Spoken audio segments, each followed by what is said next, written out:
Kawan saya sedang mengaji. Apakah hukum saya masak di dapur untuk membuat meniaga sebab tu dia mengaji?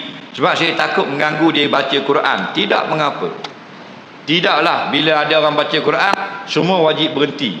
Kesianlah. Dia baca Quran kuat tepi jalan, semua kereta kena berhenti. Jangan habis hidup manusia. Faham lagi? Tak ada masalah. Yang baca Quran, yang bekerja. Cuma kalau kita tak ada kerja, jangan diganggu orang baca Quran. Itu saja. Okey? Soalan seterusnya. Mana lebih afdal solat di surau masjid berdekatan atau pilih untuk surau masjid yang jauh sikit dari surau atau yang lebih dekat? Mana yang mudah bagi kita? Kalau dulu satu masjid dibina, semua datang satu masjid zaman Nabi. Zaman Sayyidina Uthman dah banyak masjid. Zaman Imam Syafi'i sudah berpuluh-puluh masjid di Mekah dan Madinah. Nampak? Zaman kita tak pelik. Orang surga semayang di Paka. Orang Paka semayang Ketel. Orang Ketel semayang Kemamang, orang Kemamang semayang Sungatong. Tak ada. Kenapa?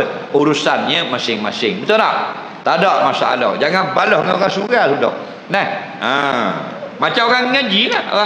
Ustaz dia ngajar di nu, ustaz ni ngajar sini. Jadi orang surga ngaji kitab di Labuhang. Orang Labuhang ngaji kitab di Port Sabah. Orang Port Sabah ngaji kitab di Ketel. Bertukar bimbang kali. Semua tu molek belaka. Tak payah. Kita duduk balok-balok. Comel belaka. Semua tu jalannya akhirat belaka. Soalan seterusnya. Kat surau saya ada bulu kucing di kapet. Apakah hukum kalau saya solat di surau itu? Dengar baik-baik. Talak anjing dan babi. Semua binatang berbulu, kalau kita sentuh, hukumnya suci. Beruk ada bulu tak? Ada. Sebelum pergi semayang, Tok Imam pun, dia gosok kepala beruk.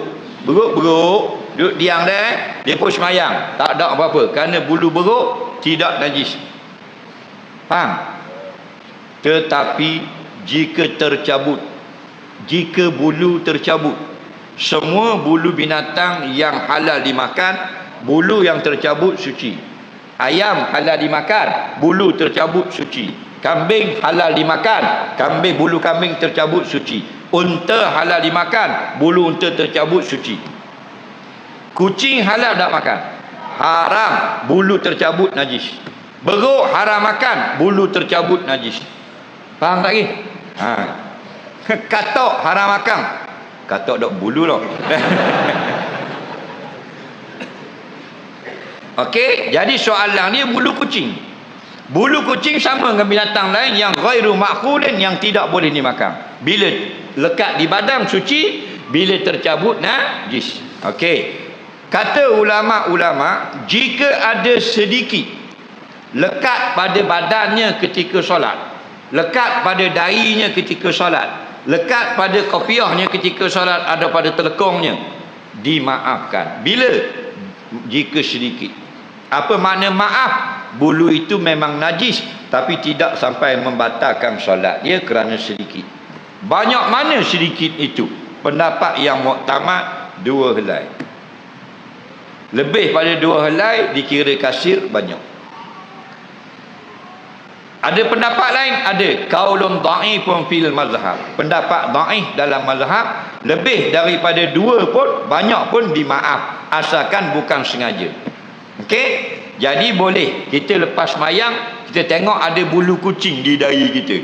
Faham? Kita ambil kantar, bilang, tengok 27 helai. Nampak? Tak sampai 47 kes, 27 helai saja. Faham lagi? Jangan politik. Contoh. Maka pendapat yang muktamad tak sah semayang, qaul dhaif dimaafkan juga. Jadi kita orang awam nak ikut qaul dhaif dibolehkan. Okey? Soalan seterusnya.